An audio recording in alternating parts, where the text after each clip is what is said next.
A brutal beast with fangs as long as your fingers. Imagine hearing those words screamed out in a total panicked frenzy. You've got a giant shadow towering in the woods, rumors spreading like absolute wildfire through a terrified village, and armed men rushing out to defend their homes from a creature they say is as tall as a tree. The fear is just palpable, the tension, electric. It literally feels like life or death. This is the chaotic, terrifying scene that kicks off the deeply emotional story we're breaking down today. Welcome to The Explainer. Pinecone, Anatomy of a Fable. Today, we're doing a deep dive into this incredible story, unpacking its timeless themes of prejudice, family, and, well, what it truly means to be a monster. Okay, let's dive into this. What happens when humanity's greatest fear turns out to be just a misunderstood family? That is the core dilemma here. We go straight from the villagers' total panic into the quiet, hidden heart of the narrative. All that aggressive posturing, the rifles, the shouts to run for your lives, it's all aimed at something the villagers haven't even taken a second to understand. They're basically hunting shadows.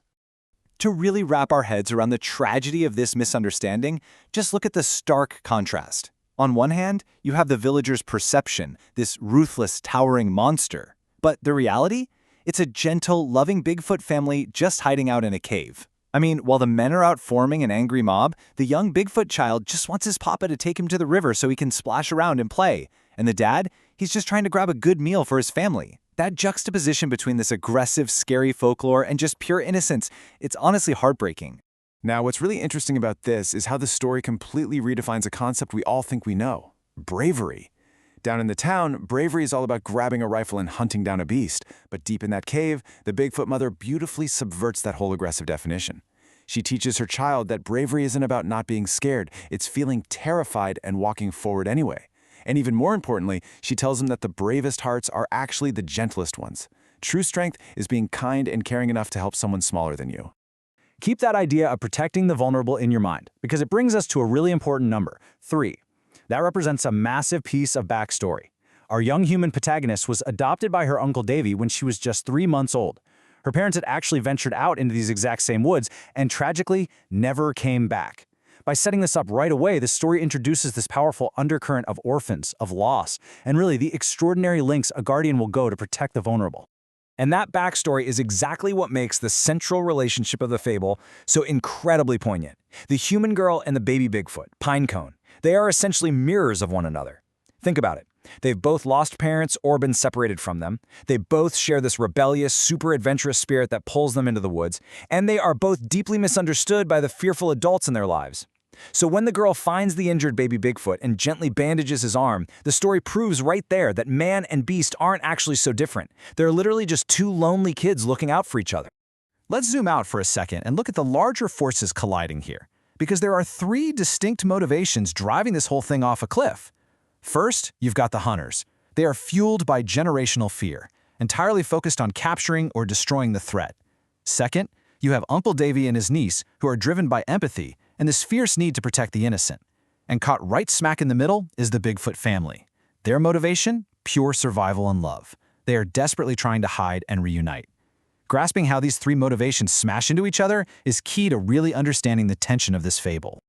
And man, does that tension boil over fast. The hunters start rallying with shouts like, "Hunt the beast before it hunts us." It perfectly captures that terrifying mob mentality. They are running purely on rumors, claiming this creature is carrying folks off into the wild, splintering timber, standing the height of 2 grown men. It is textbook dark woods folklore masquerading as hard fact. They completely convince themselves their families are in imminent danger, which creates this self-fulfilling prophecy of violence, where bringing the monster down feels like the only option. Let's move to and see how this builds, because the escalation of fear into an absolute crisis is tragically fast. We can track it hour by hour. First, a single rifle shot shatters the peace of the woods. By hour 2, the Bigfoot father, who is just trying to lead the men away from his family, is captured and chained. Hour 3, the mother leaves the safety of the cave, desperate to find him, and she's captured too. And by hour 4, Pinecone is left entirely alone in the dark. In a matter of hours, blind fear has effectively dismantled an entire family. But right in the middle of all this tragedy, Uncle Davy goes through a really profound moral shift. He starts out with a healthy dose of skepticism about the town's tall tales, but when he discovers his niece's secret friend, it triggers a memory, his own promise to protect an orphan after his brother and sister-in-law vanished. And it's that specific realization that pushes him to make an incredibly dangerous choice. He decides to stand directly between an angry, armed mob and the captured Bigfoot family. So, the crucial point is when Davy stands right in front of those guns and forces the hunters to take a hard look in the mirror. He asks them, is being different enough to destroy something? He is challenging their prejudice head-on. He points out that this thing they're calling a monster is simply a father protecting his family and a mother defending her child. He asks the mob if it's truly the creature's hearts that frighten them, or if it's simply their appearance. I actually want to pause the narrative right here and ask you that exact same question. What do you choose? Think about it. In a moment where fear and prejudice have brought you right to the brink of violence, when you're suddenly confronted with the undeniable humanity of someone you were explicitly told to hate, what do you do? Do you pull the trigger, or do you lower your weapon? It is the ultimate moral dilemma. Ultimately, the tension is broken, but not by a weapon. It's broken by a child's voice. Pinecone steps forward with this innocent, absolutely shattering plea. We don't look the same or come from the same place, but we have hearts just like you. We feel love, we feel happy, and we feel sad, but we don't feel hate for anyone. This is the ultimate catalyst. In an instant, the hunters realize they aren't defending their homes from vicious beasts at all. They are terrorizing a loving family. And that sudden realization leads to a beautiful resolution. Davy's words echo out into the silence. Let this be the day we choose compassion over fear. And, finally, the hunters listen. The leader admits he was way too focused on the hunt to see that these creatures were totally harmless.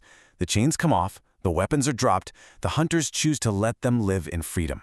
It's this incredibly profound moment of unlearning prejudice. They choose empathy when it would have been so much easier to just give in to the fear. And this brilliantly illustrates the thematic soul of the entire story, which is captured so perfectly in this lyric from the Fable. Love grows wild where the wild things start. The villagers genuinely believed the woods were full of evil and darkness. But the wild wasn't a place of monsters. It was a place where a little human girl and a baby Bigfoot could stitch a broken world together with just one brave heart. It reminds us that love and empathy don't just exist inside the safe, comfortable little walls of our own communities. They flourish out there in the unknown, bridging the gap between two entirely different worlds. Which leaves us with this final lingering thought. How often do we let fear dictate our actions towards those we just don't understand?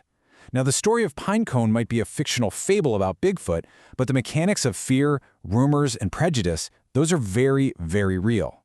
It challenges every single one of us to look at our own lives.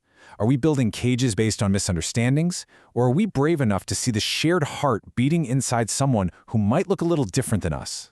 Thank you so much for joining me on this explainer. Keep asking the tough questions, and I'll see you next time.